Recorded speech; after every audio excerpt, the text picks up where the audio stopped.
కుంభరాశి వారికి గ్రామ దేవతల యొక్క ఆశీస్సులు, కులదేవతల యొక్క ఆశీస్సులు, ఆషాఢ మాసంలో అమ్మవారి యొక్క ఆశీస్సులు ఎలా పొందాలో ఈ వీడియోలో సవివరంగా సంపూర్ణంగా తెలుసుకుందాం. కుంభరాశిలో ఏ నక్షత్రాలు వస్తాయనగా ధనిష్ఠా నక్షత్రంలోని 3వ పాదము, 4వ పాదము, శతభిష నక్షత్రంలోని 4 పాదాలు, పూర్వభాద్ర నక్షత్రంలోని 1, 2, 3 పాదములు కలిపితే కుంభరాశి. రాశాధిపతి శని భగవానుడు.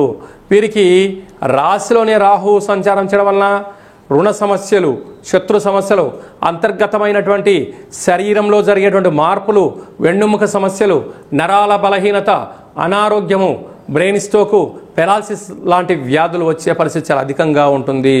కనుక ఇలాంటి కాల సమయంలో అపోహలకు ఎవరో ఏదో అంటున్నారనో మీరు ఆలోచించవద్దు.